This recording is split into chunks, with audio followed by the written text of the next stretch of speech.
Muito prazer, meus amigos, tudo bem com vocês? Chegou o sábado e sábado é dia de estudo aprofundado aqui no Vai Pelos Fundos sobre FIAGRO e fundos imobiliários. Se você não nos conhece ainda, nosso perfil é sempre trazer conteúdo diferenciado. Se você já é nosso parceiro, está sempre aqui. Peço mais uma vez o seu like, o seu comentário, isso ajuda muito a gente conseguir crescer o canal, chegar a novas pessoas. Também motiva para seguir aqui contribuindo com os vídeos no YouTube e os nossos conteúdos lá no Instagram. E no vídeo de hoje a gente vai falar do VCRA11, esse que é um fundo aí que vem trazendo um resultado muito expressivo. Muita gente vem perguntando de VCRA. A gente já fez uma live sobre esse fundo e o primeiro ponto que eu quero abordar com vocês aqui é Vectis Data Agro. Esse é o nome do fundo e aí eles dizem pra gente, né? O VCRA é gerido pela Vectis Gestão em parceria com a Data Agro. A Vectis Gestão é uma gestora de recursos que já conta com 3 fundos de investimentos listados em bolsa. Ele já tem aí 2 outros fundos imobiliários, né? A gente tem o VCJR11, um fundo de crédito, e o VCRR11, um fundo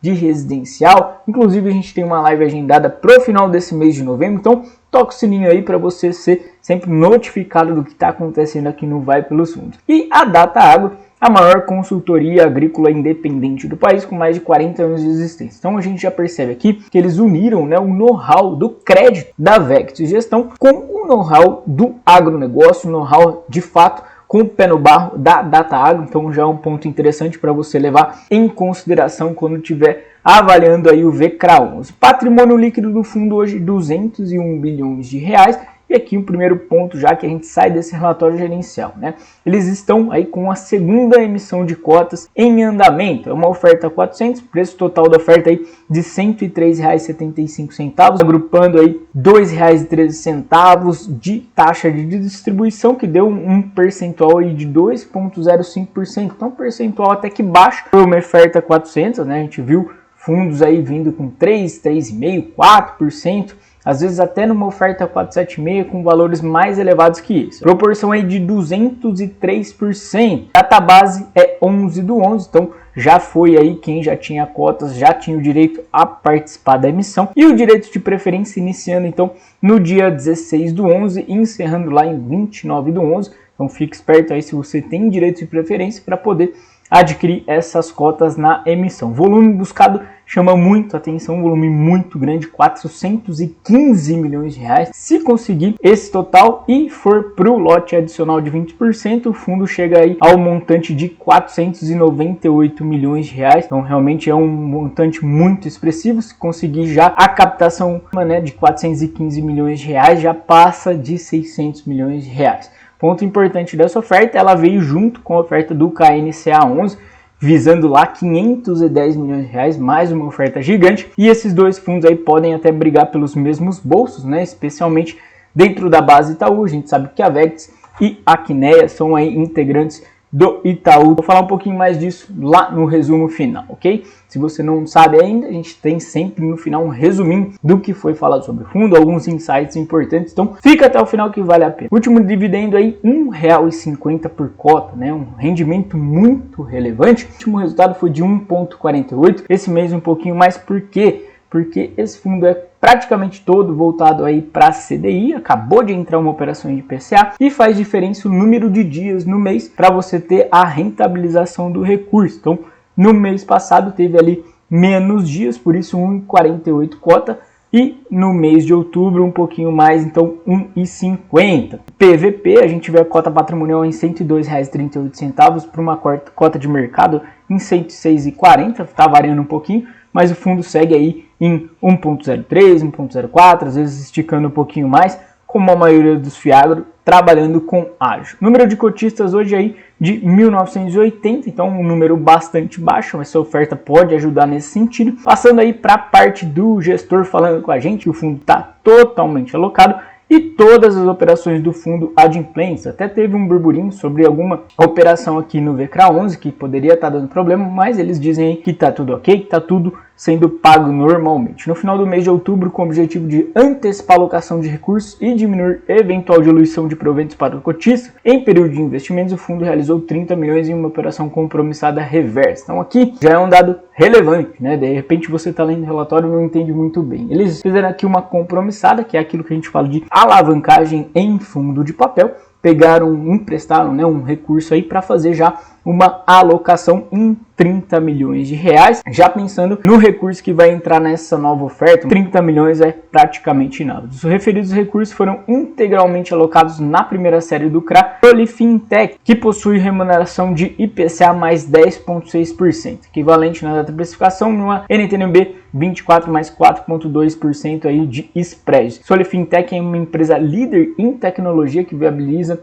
transformação digital da agricultura, provendo soluções agronômicas de gestão, logística e rastreabilidade. A empresa atende clientes como SLC Agrícola, Amage, Raiz, então clientes realmente de um porte muito grande, e ela está cotada aqui para ser o primeiro unicórnio, que é o nome dado às startups de tecnologia que valem pelo menos $1 bilhão do agro brasileiro. Seria até bacana também se eles trouxerem dados sobre dívida líquida, sobre EBITDA. Tem alguns fundos que vêm trazendo essas informações nas operações. Fica aí a dica para a Vectis também, acho que é bacana para a gente avaliar em termos de endividamento. Falando aqui como atualização em relação à operação da Serpasa, que também a gente vai falar um pouquinho dessa operação.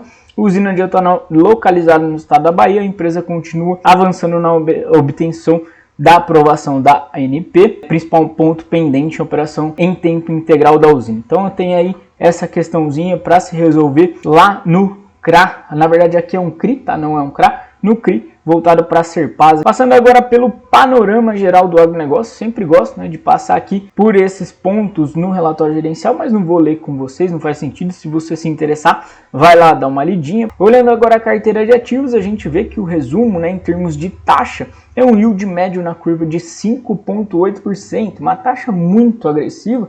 E eu considero aí que o VCRA11 ele é um middle risk mais para o high yield, tá? Isso porque ele trabalha com o produtor rural, ele trabalha com algumas operações também peculiares, isso a gente vai abordar. Então, a maior parte dos FIAGRO a gente entende que estão ali no middle risk, tá? Alguns middle risk baixo, outros middle risk no médio mesmo e outros mais no middle risk alto, tá? Eu vejo o VCRA11 aqui já para um middle risk alto. Olhando agora para a carteira, 7 operações, então essa oferta grande que está vindo aí vai ser muito importante para contribuir nesse ponto, né? Diversificação desse portfólio. A gente vê, por exemplo, a Ruiz Café com 30% de participação no ativo, a BB Fuels com 28%, 15% para o Solifintech que está entrando agora, 15% para o grupo Raça Agro. E chama atenção, claro, aqui para a gente a questão do ativo total em 115%, né? Como é que pode ter que 115%? É exatamente o que a gente viu com aquela compromissada reversa, 30 milhões aqui para eles trabalharem com a Solifintech, que foi realmente uma alavancagem, por isso que passa de 100%. Olhando por setor, o fundo está hoje com 13,2% em agropecuária, que eles chamam de agropecuária, que é revenda, 26% em café, o café Ruiz, 22% aí em açúcar e etanol, tem 25% em biocombustíveis, voltado aí para óleo de palma, a gente vai falar em breve, e também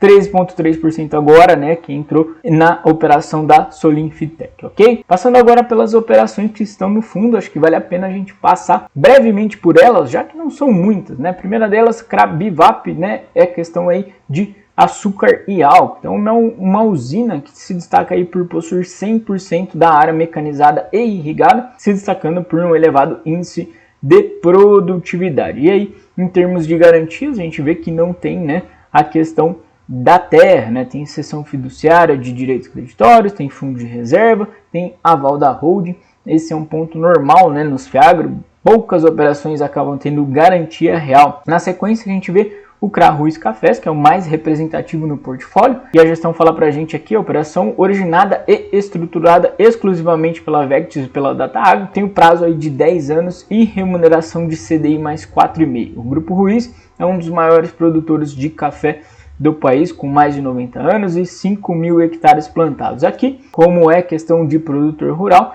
já é mais comum a gente ver aqui a alienação fiduciária de imóveis. E eu trouxe aqui um dado importante, né?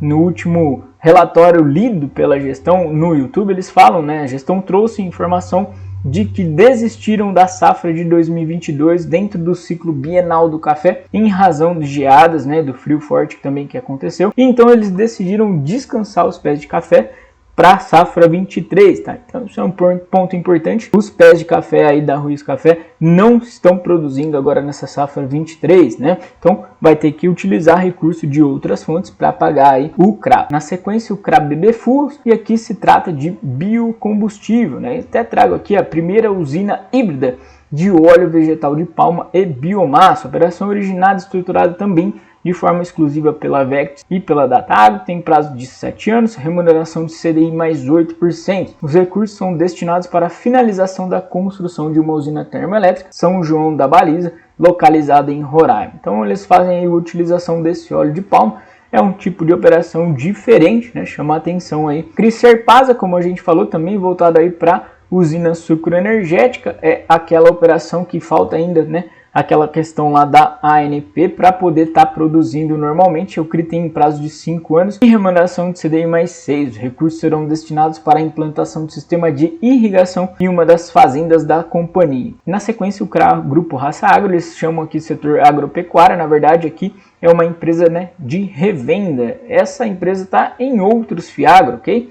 Não me lembro agora de cabeça, mas se você abrir os relatórios vai ver que a Raça Agro está por lá. E para encerrar as operações, usina Coruripe, também voltada para açúcar e álcool, CRA para fornecedores de cana da usina Coruripe. A transação atendeu 49 fornecedores de cana selecionados com concentração máxima de 4% por fornecedor. Trata-se de uma inovação para o financiamento das atividades agrícolas destes fornecedores do mercado de capitais, com os recursos chegando direto na ponta, ou seja, direto em quem está plantando, em um prazo muito mais adequado, considerando o ciclo mais alongado aí de produção da cana-de-açúcar, coisa de 5, 6 anos, né? Eu faço uma anotação importante, tá? Tem saído aí na imprensa algumas matérias sobre irregularidade trabalhista referente à usina Coruripe, ok? Ela já se posicionou, ela já disse que são cerca de 498 fazendas que fornecem cana para a usina Coruripe e teve problema de questão trabalhista em 2 usinas que já teve o contrato quebrado. É algo a gente acompanhar, algo importante, né, que pode impactar diretamente aí a usina Coruripe e também afetar esse CRA. E para encerrar, claro, aquele resuminho com todas as informações que a gente disse aqui e também alguns insights a mais. Inicio, claro, falando da nova emissão. Se ela conseguir capital total visado, chega aí a 615 milhões de reais. E nas condições atuais, o fundo se torna, né, o 5º maior Fiagro em termos de PL, tá? Se conseguir um montante adicional, então, vai ser entre o 2º e 3º Fiagro mais importante em termos de PL. Em termos de base e liquidez, a oferta também deve ajudar. Hoje o fundo é apenas 13º em número de cotistas, como disse para vocês. Teve um início de negociação recente, porém é importante conseguir angariar mais cotistas, angariar também mais liquidez, número de negócios diários, ok? Preço da oferta para uma 400, como eu disse para vocês, veio interessante, 2%. A gente viu a Valora e a Risa distribuindo aí a mais de 3,5%. Ponto de atenção é estar concorrendo com o mesmo bolso que o KNCA. Como eu disse para vocês, o fundo da Quineia, o Fiagro, né, da Quineia, também está em emissão de cotas, está visando também um volume muito grande, mais de 500 milhões de reais. Pipeline da oferta, eles vieram aqui com 17 operações no estudo de viabilidade, um pipeline indicativo aí de 545 milhões de reais. A maior parte das operações aí em CDI mais 5, CDI mais 5,5, né? E aí tem operações de fruticultura, tem frigorífico, tem papel, tem grãos, tem basicamente tudo que a gente vê dentro dos Fiagro. Taxa, né? O fundo é o único junto ao KNCA que não tem taxa de performance, ok? Ele tem aí, em termos de taxa de gestão e administração, um total de 1,3%, o KNCA um pouquinho mais barato, 1,2%. Eu acho bem ok essa taxa de 1,3%, especialmente considerando a presença aí da Datagro na parceria, empresa com aquele know-how todo que a gente sabe no histórico do agronegócio, tá? A gente já fez uma live com a gestão e foi bem bacana, recomendo mais uma vez que você assista. E o foco deles ficou muito claro nessa live, trazer diferentes segmentos e o máximo de diversificação, seja de cultura, seja de região, seja de elo da cadeia do agronegócio. Então, se você está estudando o VCRA, entenda isso, né? É um fundo para ser realmente muito diversificado, não tão setorial como alguns outros que a gente observa, tá? Hoje eles já têm setor sucro, tem produtor rural, tem revenda e óleo de palma e agora trouxe essa AgriFintech. Mais um ponto que eu quero deixar claro é que eles têm um bom apetite de risco, tá? É um fundo com uma taxa de CDI mais 5,8 hoje e IPCA mais 10, mas não é só pelas taxas, né? Não é assim que a gente avalia se é mais high yield, mais high grade. É também pela exposição direta a produtor rural, Exposição, uma empresa voltada para óleo de palma e termoelétrica, que nem sempre é tão competitivo. E ainda tem aquele CRI Serpasa, que tem a pendência de regularização para atuação full-time e um segmento que há forte concorrência, especialmente com grupos históricos, né, no Centro-Sul. Lembrando que o CRI Serpasa se encontra aí numa operação na Bahia. Fato que a presença da maior consultoria do agro junto da Vex traz conforto para acreditar que essas operações, mesmo mais delicadas, vão se sair bem. Essa nova emissão precisa ser trabalhada para diluição de risco, né? Isso que é importante a gente observar nessa nova oferta. 30% do PL em Ruiz Café, 28% BB Foods. Isso não é razoável, isso precisa ser realmente diluído. Por isso é importante que venha realmente uma excelente captação e uma boa distribuição desse recurso, pelo menos em 3, 4 operações dentro daquele pipe, né, de 17 operações listadas. Pessoal, o que eu tinha para falar de VCRA 11 era isso. Espero que você tenha curtido. Deixa aqui seu comentário. Fala pra gente se você tem VCRA, se você gosta desse fundo, qual outro Fiagro que você quer também para estudo. Um grande abraço e até a próxima, se Deus quiser.